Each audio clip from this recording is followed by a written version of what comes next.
సెక్రటరీని కూడా కోల్పోయినాం ఇవాళ. ఈ పని ఒత్తిడి తట్టుకోలేక ఎంతో మంది ఆత్మహత్యల పాలవుతున్నారు, ఎంతో మంది ఉద్యోగాలు వదులుకోబోతున్నారు.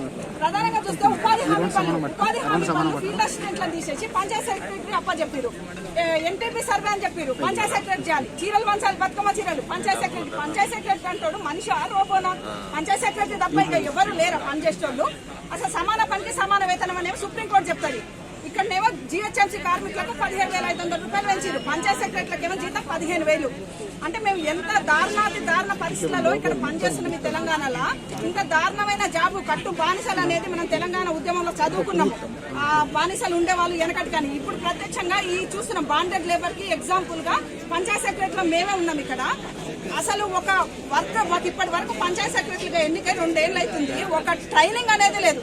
ట్రైనింగ్ ఇవ్వకుండా ఊర్లలో పడేసిరు, మీ కర్మ దావండి. ఒక పక్క ఊర్లలో రాజకీయ ఒత్తిళ్లు, మరో పక్కన ఈ టెన్షన్స్, మరో పక్కన ఉపాధి హామీ పనులు. దాంట్లో వాళ్ళు పని చేసినాక ₹1 రాకుంటే ఎప్పుడొస్తాయి వాళ్ళు పెట్టే ఒత్తిడి.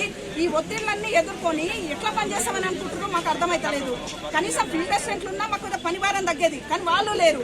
అన్ని పనులు ఒక 100 రకాల పనులు చేయడానికి పంచాయత్ సెక్రటరీలను పెట్టుకోవడం బదులు ఒక రోబోలను తెచ్చుకొని ఊరికి ఒక రోబోను పెట్టుకుంటే ప్రభుత్వం సరిపోతుంది.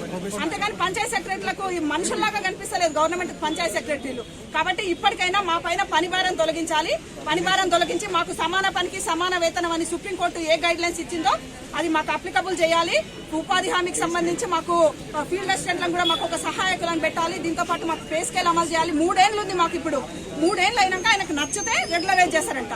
అది 2 ఏళ్లకు తగ్గించాలని మేము కోరుకుంటున్నాం.